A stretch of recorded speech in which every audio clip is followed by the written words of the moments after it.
আসসালামু আলাইকুম এভরিওয়ান। আমার আজকের রেসিপি ঈদ স্পেশাল নবাবী সেমাই। এই ডেজার্টটি চাইলে আপনারা ঈদের আগের দিন বানিয়ে রাখতে পারবেন, তারপরে ঈদের দিন ঠান্ডা ঠান্ডা সার্ভ করতে পারবেন। সেমাই তো আমরা সবাই রান্না করি, কিন্তু যদি একটু ইউনিক ভাবে এভাবে রান্না করেন খেতেও অসম্ভব মজার হয়। বড় ছোট সবাই কিন্তু খুবই পছন্দ করে খায়। কথা না বলি, চলুন রেসিপিটি শুরু করা যাক। প্রথমে আমরা একটা প্যানের মধ্যে নিয়ে নিব 2 টেবিল চামচ ঘি, তারপর দিয়ে দিলাম একটু গরম মশলা, এলাচ, দারচিনি।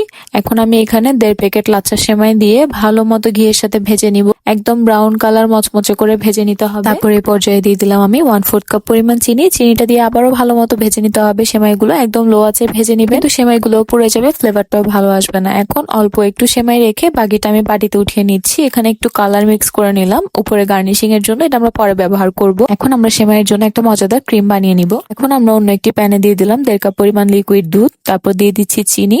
চিনিটা আপনাদের টেস্ট অনুযায়ী দিয়ে নিবেন। আমি এখানে 1/4 কাপ পরিমাণ দিয়েছি। তারপর নর্মাল টেম্পারেচারের পানি নিলাম 1/4 কাপ, তার মধ্যে দিয়ে দিলাম 1 টেবিল চামচ কাস্টার্ড পাউডার, 1 টেবিল চামচ কর্নফ্লাওয়ার। ভালো মতো গুলিয়ে নিতে হবে। তারপরে দুধের মিশ্রণের মধ্যে অ্যাড করে দিলাম। দেখুন আস্তে আস্তে কিন্তু ব্যাটারটা ঘন হতে শুরু করবে। টেস্টটা বাড়ানোর জন্য আমি এখানে দিয়ে দিলাম 1/4 কাপ পরিমাণ কনডেন্স মিল্ক। ডানো ক্রিমের দিয়ে দিলাম 1/2 ক্যান। সবগুলোই দিয়ে আবারও ভালো মতো কোনো লাম্পস না থাকে মতো মিক্স করে নিব। বেশি জাল করার দরকার নেই, না হলে কিন্তু ব্যাটারটা খুবই থিক হয়ে যাবে। ডানো ক্রিমটা যদি বাসায় অ্যাভেলেবেল না থাকে তাহলে এখানে আপনারা 1/2 কাপ পরিমাণ গুঁড়া দুধ অ্যাড করতে পারেন, যাতে টেস্টটা আর একটু বেড়ে যায়। এখন আমরা এটাকে ঠান্ডা করে নিব। এখন আমি একটা সার্ভিং ডিশ নিয়ে নিলাম, তার মধ্যে ভেজে রাখা সেমাইটুকু অল্প দিয়ে দিলাম। হাফ আমি রেখে দিব, হাফ এখানে দিচ্ছি। একটু চামচ দিয়ে চেপে চেপে এটা সমান করে নিতে হবে, যাতে আমরা যখন কাটবো সেমাইটা সুন্দর মতো লেয়ারটা উঠে আসে। এখন আমরা যে মিশ্রণটা রেডি করে রেখেছিলাম ক্রিমের, সেটা ঢেলে দিচ্ছি। একটু গরম থাকা অবস্থাতে চেষ্টা করবেন ঢেলে দেওয়ার জন্য।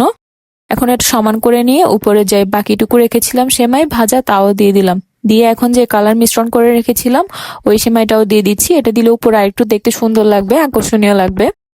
এখন আমরা কিছু কাঠবাদাম কুচি করে নিয়েছি, সেটাও দিয়ে দিব সেমাইয়ের উপরে। তারপর উপরে একটু কিশমিশও দিয়ে দিলাম। আপনারা আপনাদের পছন্দ মতো এখানে ড্রাই ফ্রুটস অ্যাড করতে পারেন গার্নিশিং এর জন্য, উপরে যাতে দেখতে আরেকটু সুন্দর লাগে। তার কারণে একটু গোলাপের পাপড়িও দিয়ে দিলাম। রেডি হয়ে গিয়েছে আমাদের নবাবী সেমাই। এই সেমাইটি আপনারা ফ্রিজে রেখে ঠান্ডা করে তারপরে সার্ভ করবেন, তাহলে কিন্তু খেতে আরো বেশি মজা লাগবে। চাইলে ঈদের আগের দিন বানিয়ে রাখতে পারেন, ঈদের দিন সার্ভ করতে পারেন। খুবই মজার হয়ে থাকে এটি, একবার হলেও বাসায় ট্রাই করবেন। চেষ্টা করেছি খুবই সহজভাবে বানিয়ে দেখানোর। যদি রেসিপিটি ভালো লাগে চ্যানেলটি সাবস্ক্রাইব করবেন, ভিডিওটিতে একটি লাইক দিবেন আর ভিডিওটি শেয়ার করবেন। আল্লাহ হাফেজ।